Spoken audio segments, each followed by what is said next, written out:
This is a work of fiction created for entertainment purposes. Before we begin, tell us in the comments where you are watching from. It is always fascinating to see how far these stories can reach.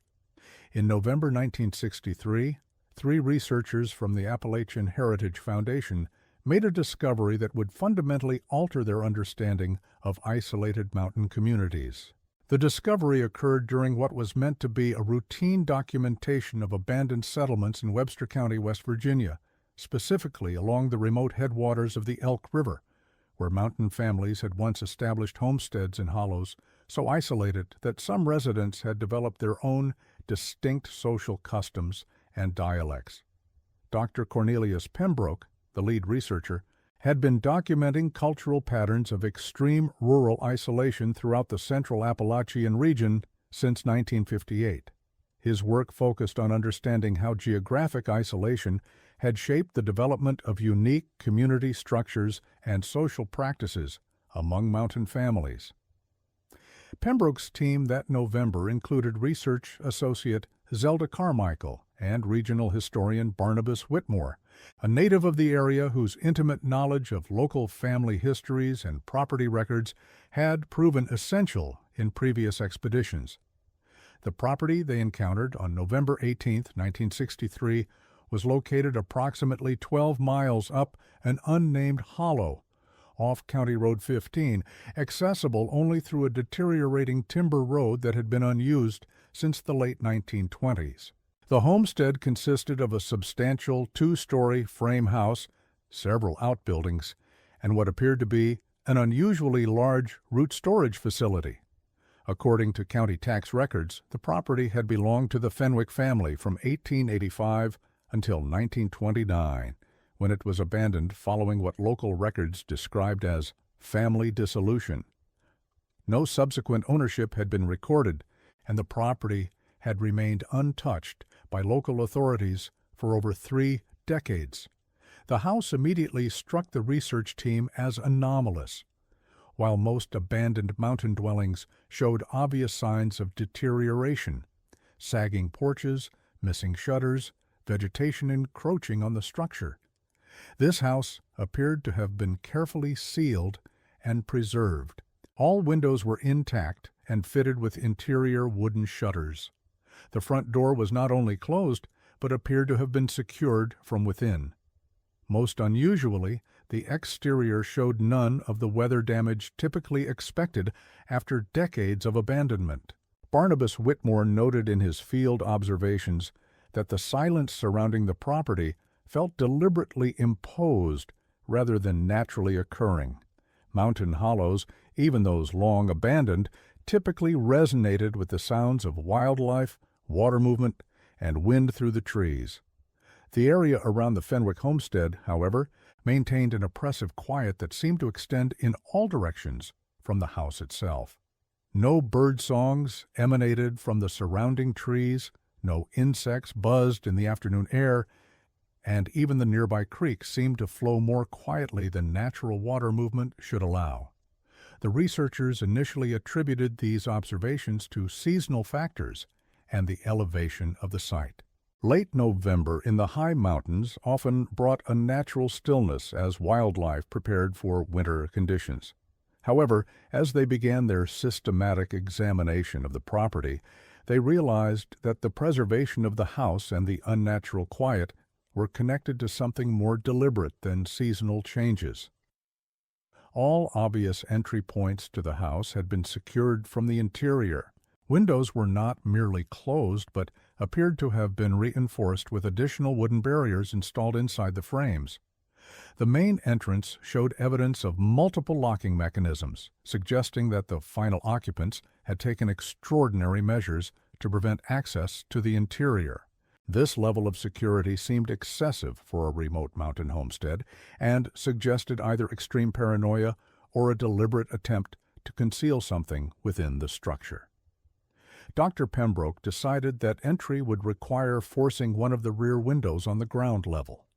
The window frame had expanded slightly with age and moisture, allowing research associate Carmichael to work the sash loose without causing significant damage to the structure. When the window finally yielded, the air that flowed out carried a distinctive odor that would become a central element of the investigation. The smell was not the expected mustiness of a long-sealed building. Instead, team members described it as a combination of preserved organic materials, metal polish, and something that reminded Whitmore of the interior of old churches, a mixture of incense, candle wax, and aged wood. Dr. Pembroke noted that the air seemed heavier than normal atmospheric pressure, as though the interior of the house existed under different physical conditions than the surrounding environment. Entry through the rear window brought the researchers into what had obviously been the kitchen area of the house. The room was arranged with meticulous precision, as though the occupants had completed their daily routines only hours before. Dishes were stacked in perfect order on open shelving. Cooking utensils hung from hooks in systematic arrangements. A large preparation table in the center of the room showed no accumulation of dust or debris, despite the obvious passage of decades. The absence of dust throughout the interior defied conventional explanation. Mountain houses, particularly those constructed of wood and exposed to seasonal temperature variations, inevitably accumulated dust, debris, and evidence of small animal intrusion during periods of abandonment. The Fenwick house showed no such signs of natural deterioration. Surfaces remained clean, fixtures stayed properly aligned, and even fabric items like curtains and upholstery appeared remarkably well preserved. As the research team moved through the ground floor areas, they began documenting details that suggested the house had been evacuated suddenly rather than gradually abandoned. In the main parlor, an unfinished piece of correspondence lay on a writing desk, the pen still positioned as though the writer had been interrupted mid-sentence. Books remained open to specific pages, suggesting interrupted reading rather than careful preparation for departure. Personal items were distributed throughout the rooms in patterns consistent with active daily use rather than organized packing for relocation. The preservation extended beyond mere cleanliness to include structural elements that should have shown age-related deterioration. Floorboards remained level and free from warping. Wall surfaces showed no staining from moisture infiltration. Most remarkably, mechanical elements like door hinges and window hardware operated smoothly, as though they had been regularly maintained despite the obvious absence of occupants. The ground floor yielded limited information about the Fenwick family itself. Furnishings were well constructed but modest, consistent with prosperous mountain families who valued quality craftsmanship. No personal photographs were visible in the common areas. No family documents lay readily accessible, and no obvious indicators of the family's interests or activities could be identified through casual observation. The only clear evidence of identity came from carved initials on the wooden mantelpiece. J.F. 1887, and below that, R.F. 1892. The staircase to the second floor produced the first genuinely unsettling moment during the exploration.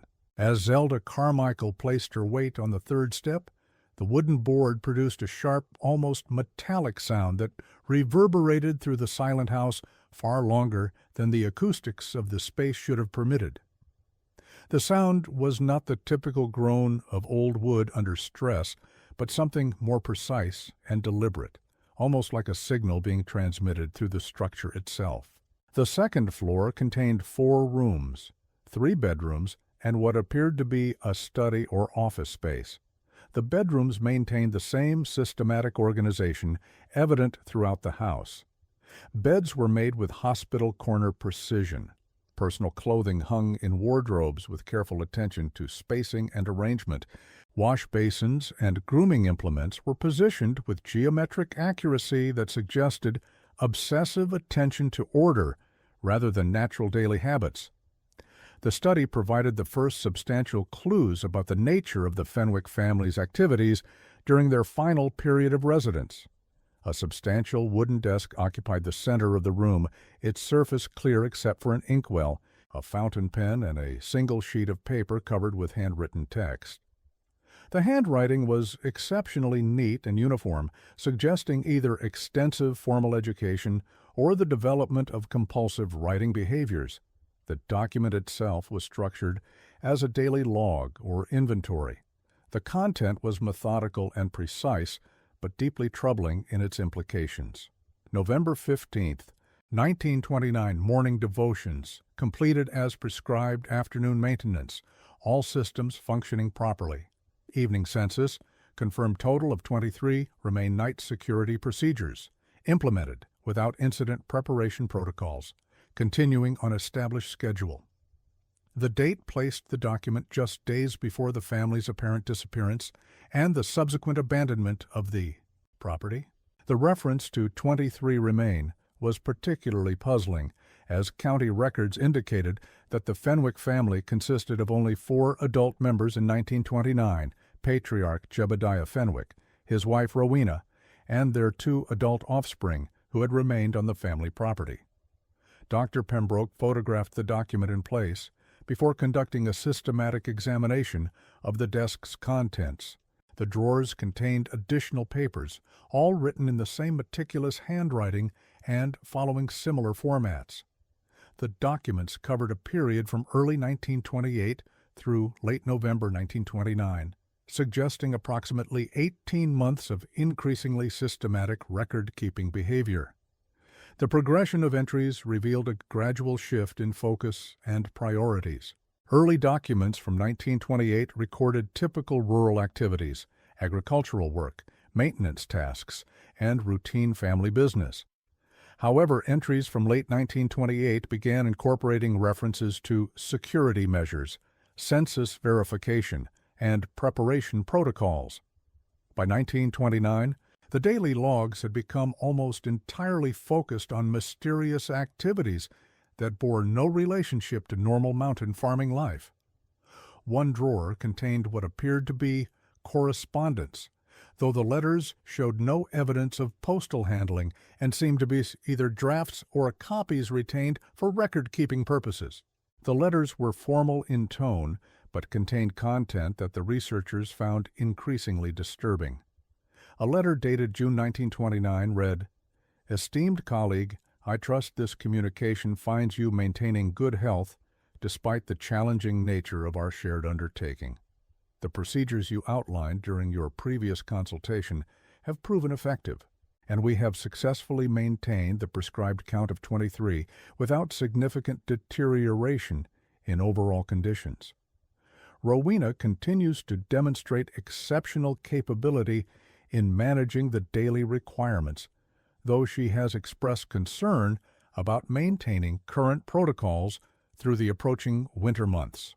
Your guidance regarding seasonal adjustments would be most welcome." The letter bore no signature, but the handwriting matched that of the daily logs. No evidence existed in county records of any colleague or associate who might have corresponded with the Fenwick family, suggesting either gaps in historical documentation or the use of assumed names and relationships. The research team spent their first day systematically documenting the house contents and photographing items of particular interest.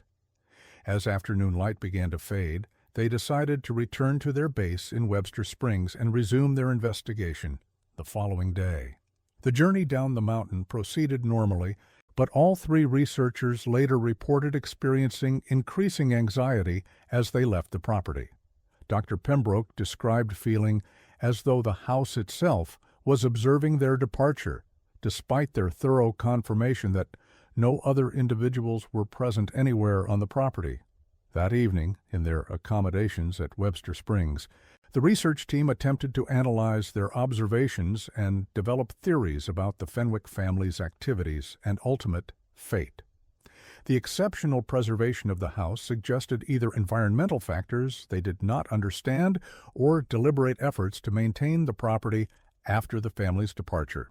The methodical nature of the documentation and the obsessive organization of personal belongings indicated either unusual personality traits within the family or the development of compulsive behaviors in response to unknown stresses. Most puzzling was the consistent reference to 23 individuals and the apparent coordination with outside parties who had provided guidance and consultation. The isolation of the property made such coordination difficult to explain through normal social or business relationships. Barnabas Whitmore contributed essential context about the Fenwick family's reputation within local community memory. According to elderly residents he had interviewed during previous research, the Fenwick family had been known for extreme reclusiveness even by mountain standards. They had minimal contact with neighbors, conducted business through intermediaries when possible, and were rumored to follow religious or philosophical practices that differed significantly from mainstream community norms. More significantly, Whitmore had documented several instances of unexplained disappearances in the region during the late 1920s. These disappearances had generally been attributed to economic pressures that forced individuals and families to leave the area in search of employment opportunities elsewhere. However, some of the disappeared individuals had been travelers passing through the region rather than permanent residents, including a group of surveyors from a Charleston engineering firm who had been working in the area during the summer of 1929 but had never returned to complete their contracted work. Dr. Pembroke spent the evening examining historical records from the Webster County Courthouse. The Fenwick family's tax payment history showed consistent compliance through early 1929, followed by a sudden cessation that led to the property being declared abandoned later that year. No forwarding address had been provided, and no family members had appeared to contest the abandonment or claim personal property from the homestead. From the county's administrative perspective, the entire family had simply vanished. County records also contained a brief incident report filed in December 1929 by a postal worker who claimed to have observed activity at the supposedly abandoned Fenwick house. The postal worker had been traveling the rural routes when he noticed what appeared to be lamplight in the windows of the house and smoke from the chimney. Local authorities had investigated but found no evidence of occupancy. The incident had been dismissed as a misidentification of natural phenomena or the optical effects common in mountain environments during winter months.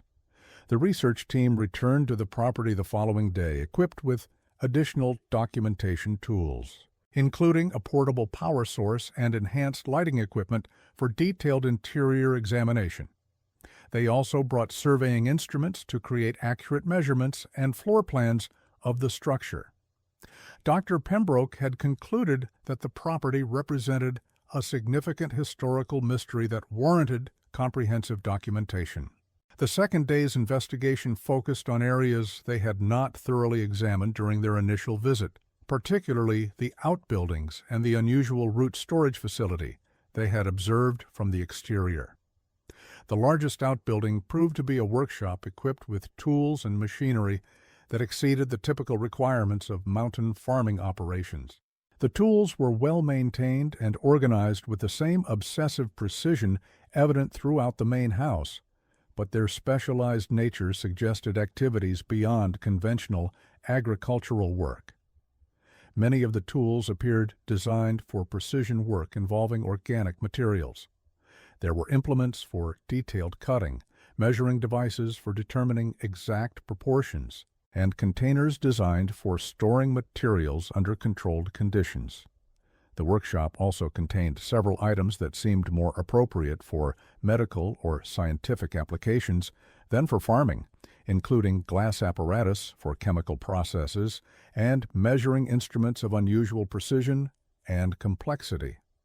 The root storage facility presented the most complex aspect of the investigation.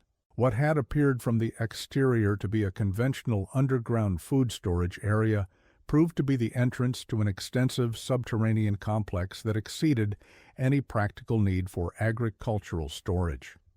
Stone steps descended approximately 10 feet to a chamber that extended far beyond what would be necessary for preserving food supplies.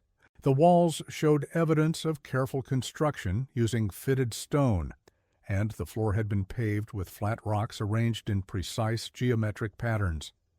The underground complex consisted of multiple interconnected chambers, each serving what appeared to be a specific function within a larger systematic operation. The main chamber contained storage areas equipped with wooden shelving that held numerous glass containers of various sizes. The containers were empty, but showed residues indicating previous contents. Many containers bore numerical markings that suggested a systematic cataloging approach, and some retained paper labels with dates ranging from late 1928 through November 1929. In one section of the underground complex, the researchers discovered what appeared to be a specialized work area. A large wooden table showed evidence of regular use, with staining patterns that suggested the processing of organic materials. Tools hung from wall-mounted hooks in systematic arrangements, including items that seemed designed for precise manipulation of biological specimens. The work area was equipped with ventilation systems that had been carved into the stone walls, suggesting that the activities conducted there had required controlled atmospheric conditions. The most disturbing discovery in the underground complex was located in a chamber at the rear of the main storage area. 23 wooden posts had been installed in the floor in a circular arrangement. Each post showed evidence of having supported suspended items, with rope marks and metal fittings indicating systematic use over an extended period. The floor around the posts showed staining that appeared organic in nature, though the age and condition of the stains prevented immediate identification without laboratory analysis. Zelda Carmichael noted that the number of posts corresponded exactly to the count mentioned repeatedly in the documents found in the house. 23 posts, 23 individuals referenced in the daily logs, 23 people mentioned in the correspondence. The correlation strongly suggested a connection between the underground facility's use and the mysterious activities documented in the family's records. Dr. Pembroke collected soil samples from the stained areas and created detailed photographic documentation of the post arrangement and overall chamber layout. The team also conducted comprehensive measurements to produce accurate maps of the entire underground complex. The subterranean facility proved to be even more extensive than initially apparent, with additional chambers extending beyond their current lighting capacity. Time limitations prevented complete exploration of these areas, but the accessible portions clearly indicated that the complex had been designed and constructed for purposes far beyond conventional food storage. As the research team prepared to conclude their second day of investigation, Barnabas Whitmore made an observation that would prove significant for subsequent understanding of the site. While the others gathered equipment and secured documentation materials, he had remained in the underground complex to verify final measurements. During this period of solitude, he became aware of acoustic phenomena that had not been evident while the other team members were present. From the unexplored depths of the chamber system came what Whitmore described as rhythmic sounds, resembling controlled breathing or mechanical ventilation.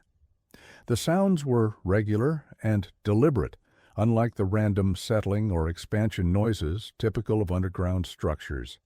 When the other researchers returned to investigate, the sounds had ceased.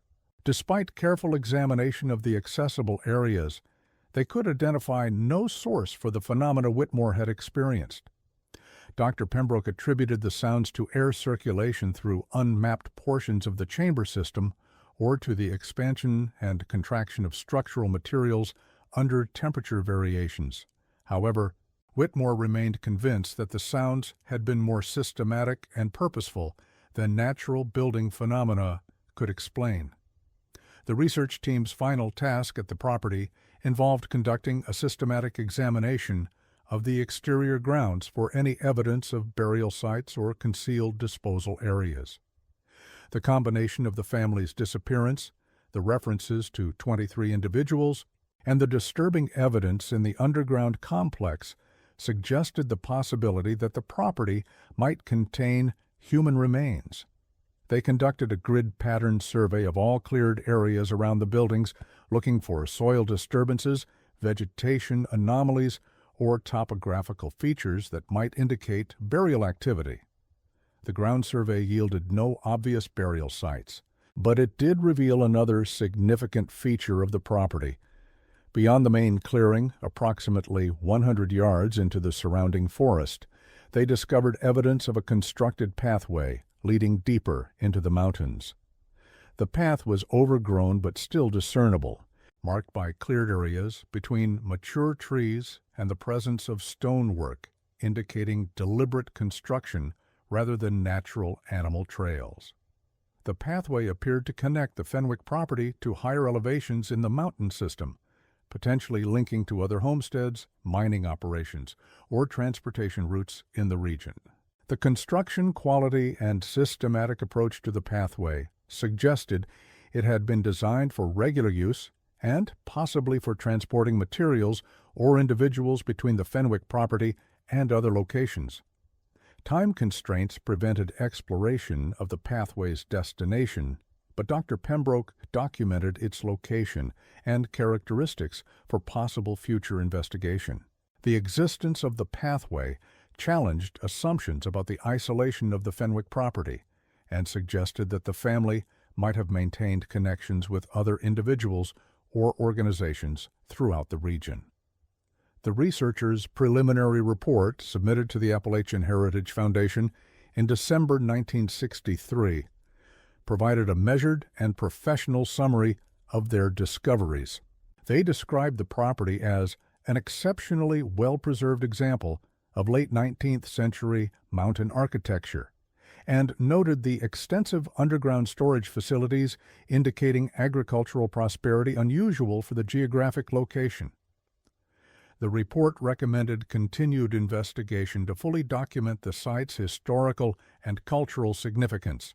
However, the official report deliberately omitted detailed descriptions of the more disturbing aspects of their discoveries.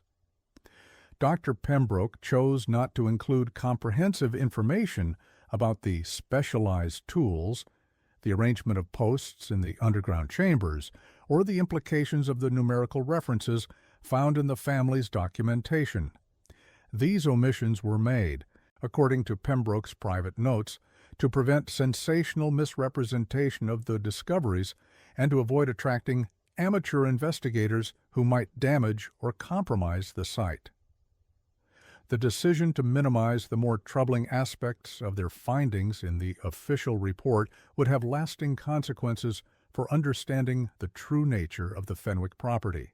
Without complete documentation of the evidence suggesting criminal activity, the site received only routine historical classification and limited protective measures.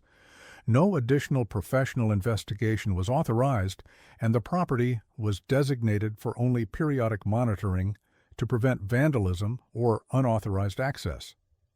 Dr. Pembroke's personal research notes, discovered after his death in 1965, revealed his actual assessment of what the team had encountered at the Fenwick homestead. In detailed entries written immediately following their investigation, he expressed serious concerns about the implications of the evidence they had uncovered. The systematic documentation, the references to 23 individuals, the specialized equipment, and the arrangement of the underground chambers all suggested activities that extended far beyond normal rural family life. Pembroke's notes included extensive speculation about the possible connection between the Fenwick family's activities and the regional disappearances that had occurred during the late 1920s. The timeline of the family's systematic record-keeping corresponded closely with the period during which several unexplained disappearances had been reported throughout Webster County and surrounding areas.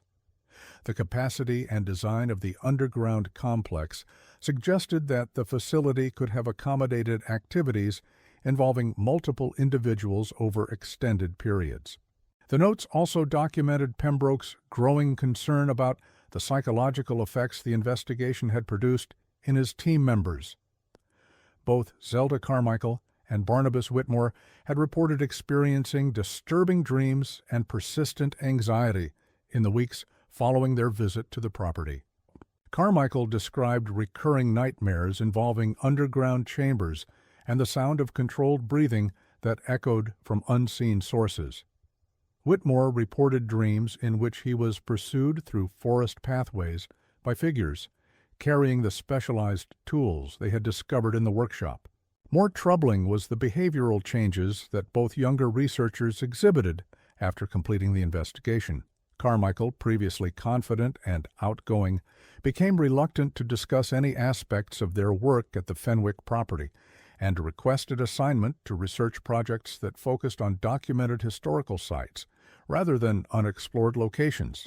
Whitmore, despite his lifelong familiarity with mountain communities and folklore, began expressing anxiety about traveling to remote areas and asked to be transferred to research projects that concentrated on populated towns and villages.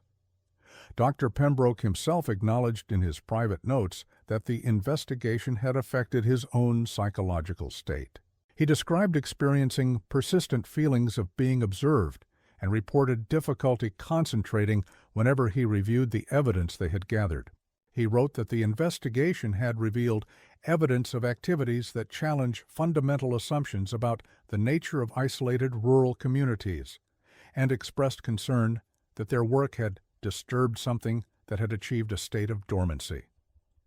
These psychological effects led Pembroke to make a decision that his academic colleagues would later question. In January 1964, he returned alone to the Fenwick property to conduct additional research and to explore the mountain pathway they had discovered during their initial investigation. He informed his department that he intended to complete the documentation of the underground complex and to determine whether the pathway led to other sites of historical or archaeological interest. Pembroke's solo expedition to the property ended in circumstances that were never fully explained. He was found 4 days later by search teams, discovered unconscious beside his vehicle on the timber road leading to the homestead. He was alive but suffering from severe dehydration and exposure, and he exhibited signs of extreme psychological distress that persisted even after his physical recovery. When questioned about his experiences during the solo investigation, Pembroke provided accounts that were inconsistent and became increasingly incoherent as he attempted to describe what had occurred. According to the search and rescue report, he claimed to have discovered additional chambers beneath the known underground complex, chambers that contained evidence of activities he refused to describe in specific terms. He insisted that the property remained active in some undefined way and that he had encountered others who were still maintaining the site and its operations. Medical examination revealed that Pembroke was suffering from dehydration and mild hypothermia consistent with prolonged exposure to winter weather, but no physical injuries that would account for his psychological condition. Hospital staff noted that he appeared to be experiencing severe mental distress, but he refused psychiatric evaluation and insisted on being released as soon as his physical condition stabilized. He resigned from the Appalachian Heritage Foundation immediately upon his return and relocated to a teaching position in Florida, where he remained until his death from natural causes in 1965. The circumstances surrounding Pembroke's final visit to the Fenwick property were never satisfactorily explained by official investigations. His research materials from the solo expedition were never recovered, despite extensive searches of his office and personal belongings. The photographic equipment he had taken with him was found in his vehicle, but all film had been deliberately exposed to light and was unusable. Officials concluded that Pembroke had become disoriented during his exploration and had suffered the effects of exposure to harsh winter conditions. However, subsequent examination of evidence from Pembroke's final trip suggested a more complex explanation for his condition and experiences. The search team that discovered him reported that his clothing and equipment showed evidence of extensive underground activity, including mineral deposits and stone dust, consistent with limestone cave systems. His boots showed wear patterns suggesting prolonged walking on constructed stone surfaces, rather than natural terrain. Most significantly, examination of Pembroke's personal effects revealed that he had collected artifacts during his final visit to the property. In his jacket pockets, investigators found glass fragments that appeared to match the containers observed in the underground storage areas. He also carried samples of rope and metal hardware that showed aging patterns consistent with the fixtures they had discovered on the wooden posts. These materials suggested that Pembroke had not only returned to the underground complex, but had conducted some form of excavation or dismantling of the arrangements they had originally documented. The true nature of Pembroke's discoveries during his solo investigation and the cause of his psychological distress remained unexplained. His replacement at the Appalachian Heritage Foundation, Dr. Marcus Holloway, conducted a comprehensive review of the Fenwick investigation files and discovered significant gaps in documentation.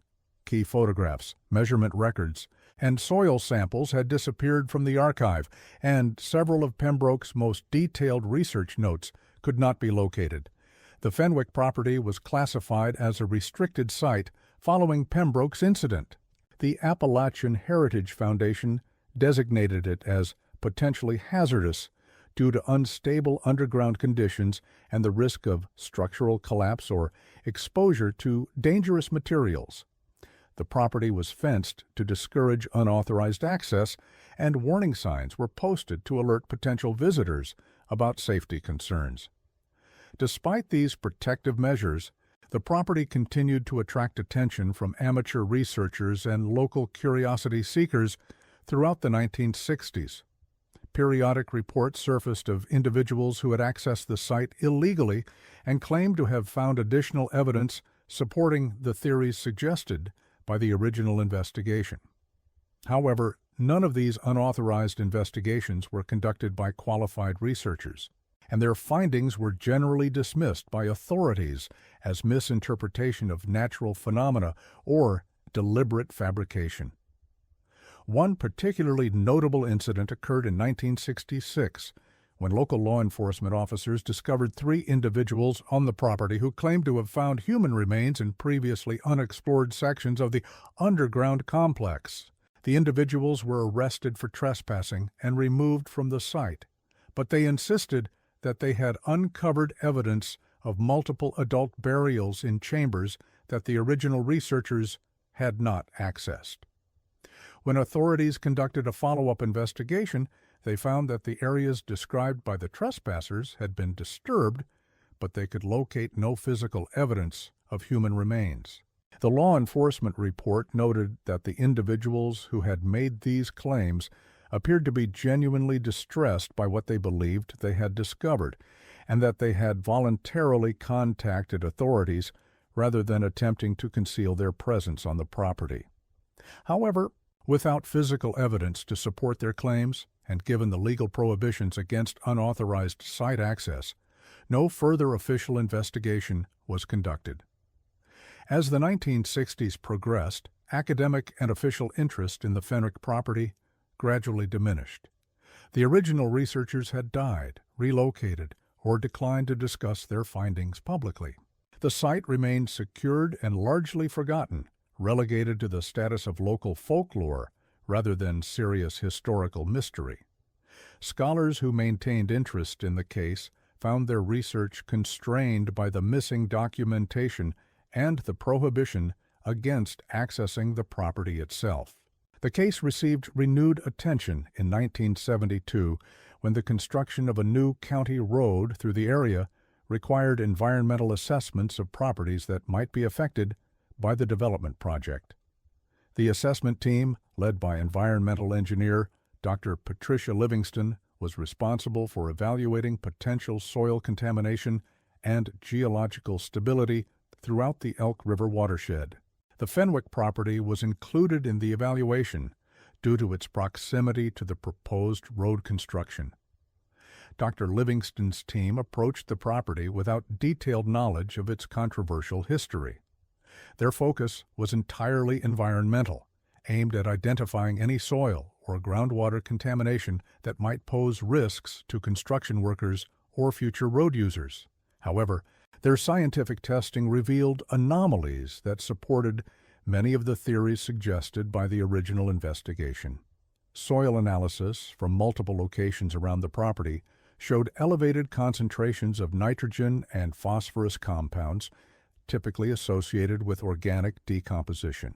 The distribution of these compounds was not random, but followed systematic patterns, suggesting organized burial or disposal of biological materials over an extended time period.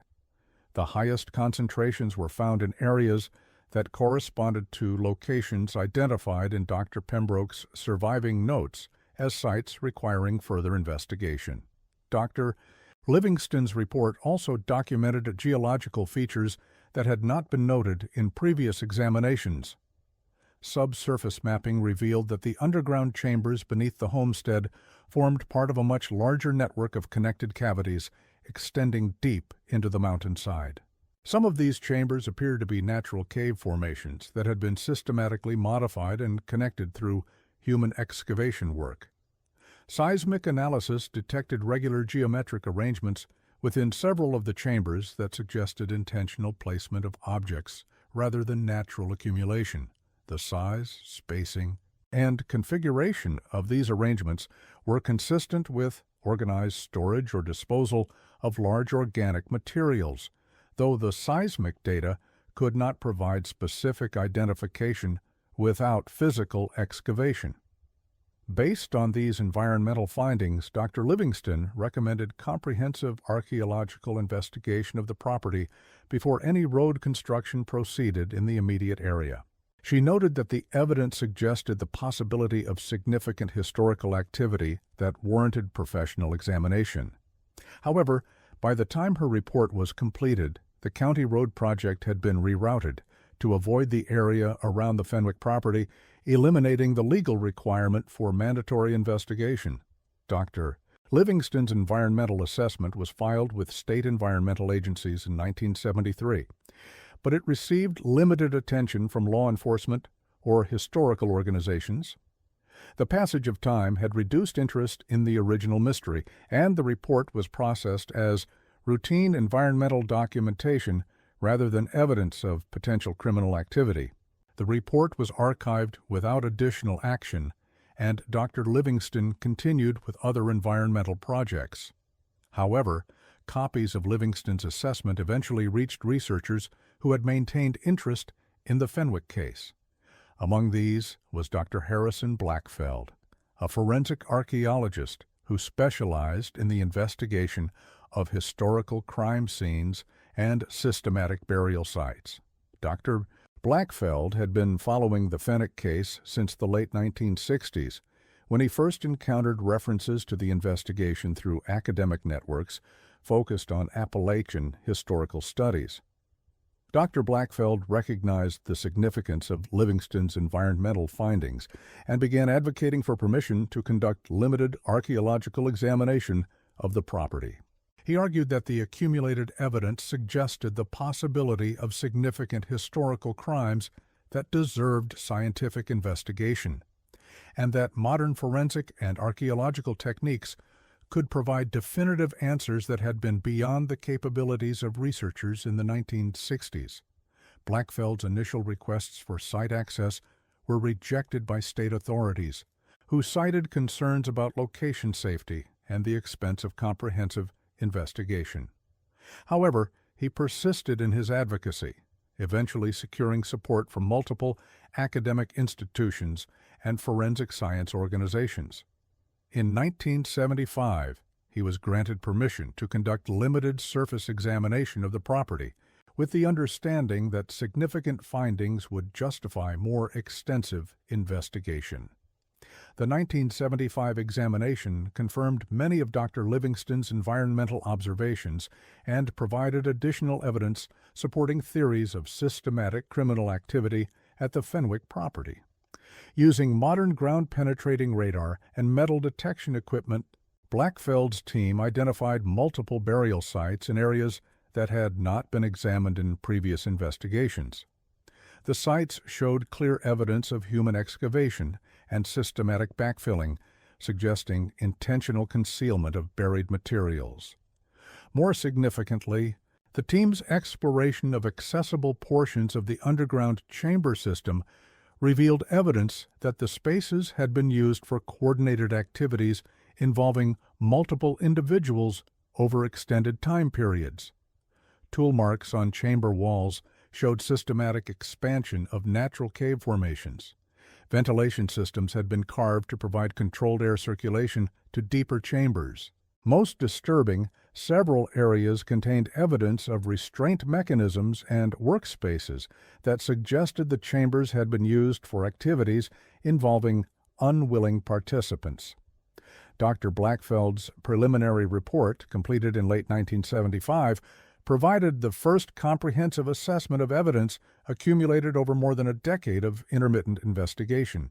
He concluded that the Fenwick property had likely been the location of systematic abduction, imprisonment, and murder of multiple adult individuals during the late 1920s.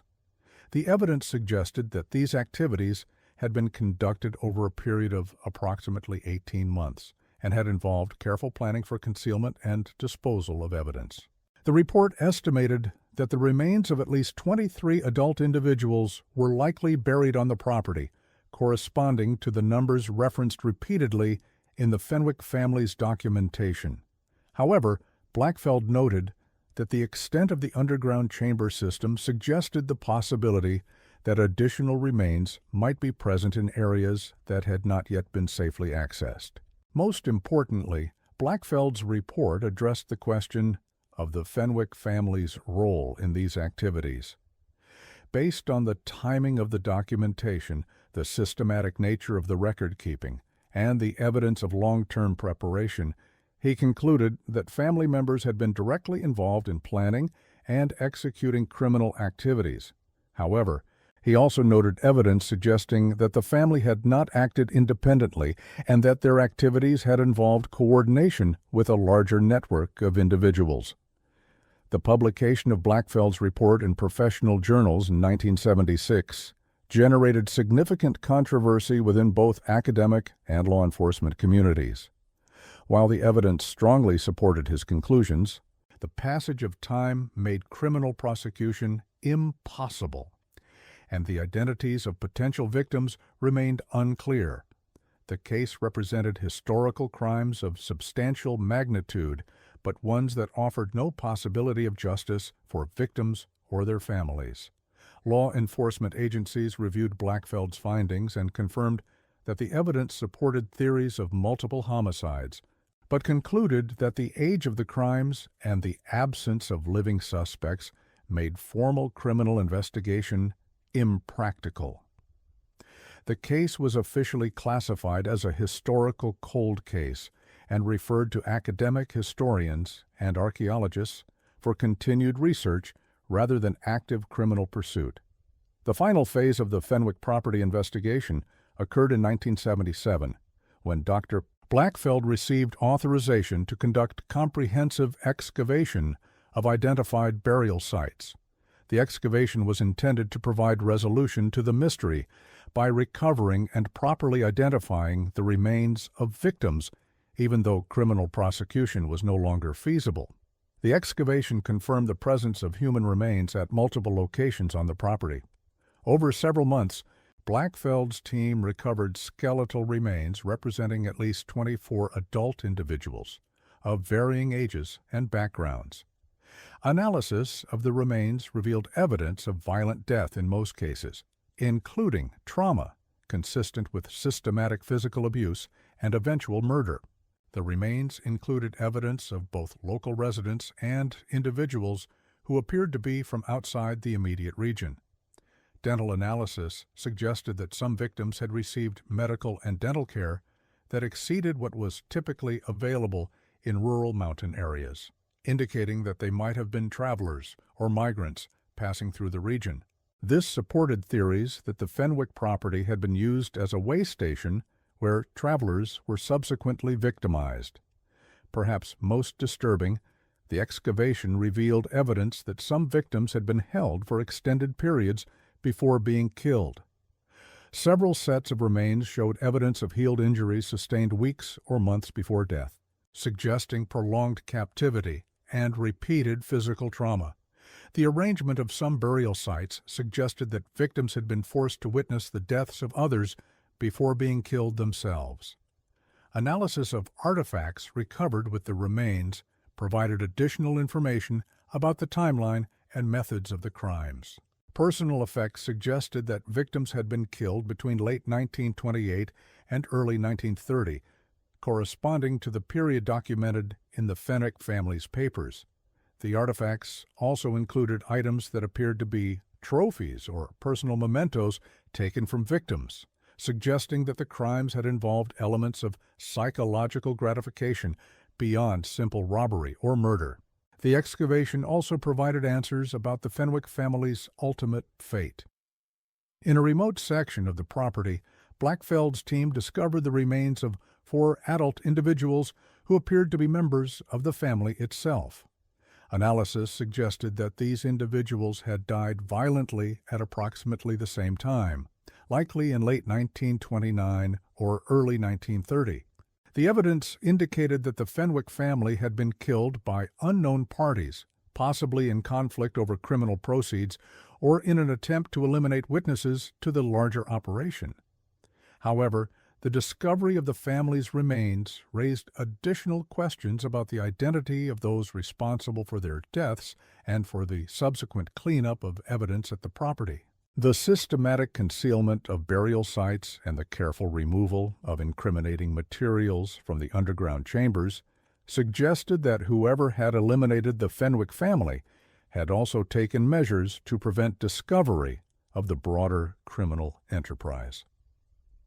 Dr. Blackfeld's final report, published in 1978, concluded that the Fenwick property had been the center of a complex criminal operation involving multiple perpetrators over an extended period.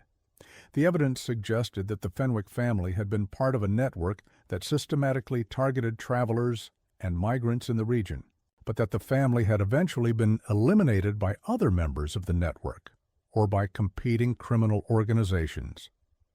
The report also noted that the sophisticated nature of the evidence concealment and the coordination required for site cleanup suggested that those responsible for ending the operation had possessed significant resources and organizational capabilities.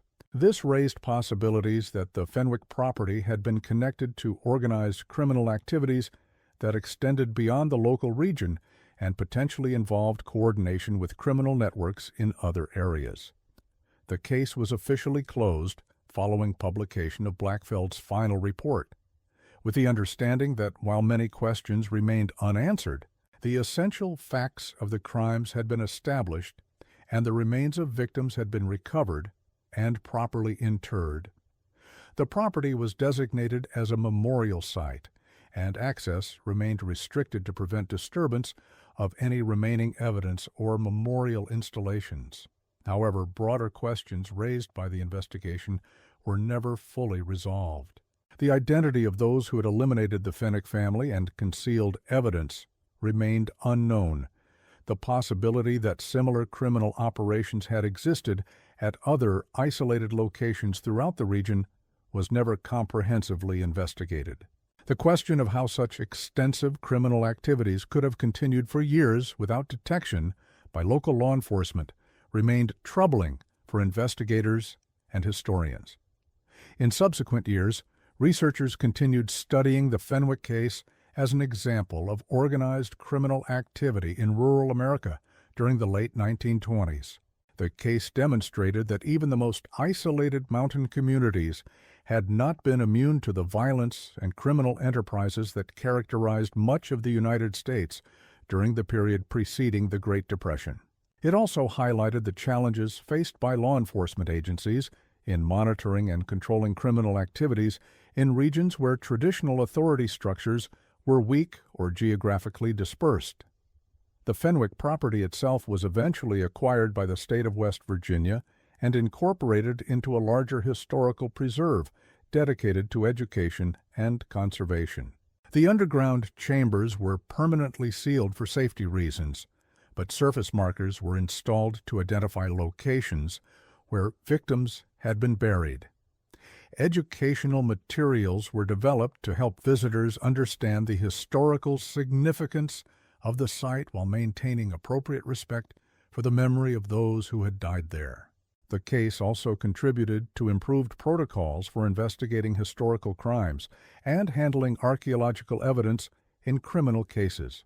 Dr. Blackfeld's systematic approach to excavation and analysis became a model for similar investigations, and several techniques developed during the Fenwick investigation were subsequently adopted by law enforcement agencies for use in contemporary criminal cases.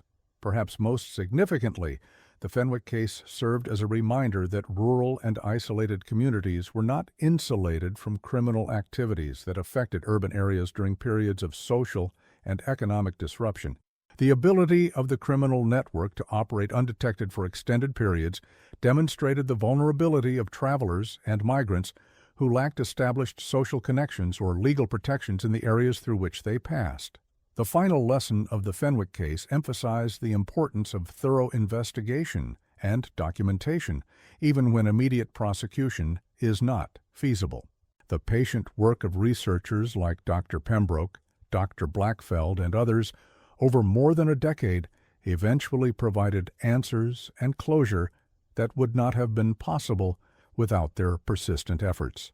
Their work demonstrated that even complex historical criminal cases can yield their secrets to careful scientific investigation and systematic analysis. Today, the former Fenwick property remains a quiet memorial to victims whose identities were never fully recovered and whose stories can only be told through the physical evidence of their suffering and death. The house that once concealed a family's criminal enterprise has been preserved as a historical educational site, and the underground chambers that witnessed systematic violence have been permanently sealed. But the memory of what investigators found in that abandoned house continues to serve as a reminder that sometimes the most isolated and ordinary appearing places can harbor the most extraordinary criminal activities. For those who study the case today, the question that persists is not what happened on the Fenwick property, but whether similar criminal operations existed at other remote locations throughout the Appalachian region during the same period. The systematic nature of the crimes and the evidence of coordination with external criminal networks suggests that the Fenwick operation may have been part of a larger pattern of organized criminal activity that has yet to be fully understood or investigated. Until those questions are answered, the case remains both resolved and unresolved, a conclusion that would have frustrated Dr. Pembroke and his colleagues, but one that reflects the complex reality of historical criminal investigation and the limitations of evidence recovery after extended periods. The abandoned house has long since been carefully preserved and converted into a historical education center, but the underground chambers remain sealed forever, and sometimes, on quiet November evenings when the mountain air is still and the forest grows silent, visitors to the memorial site report experiencing the same unnatural quiet that first alerted the research team to the fact that the Fenwick property was fundamentally different from other abandoned mountain homesteads. These experiences serve as reminders that some discoveries, once made, continue to resonate through time, and that some stories, once uncovered, never truly reach a conclusion.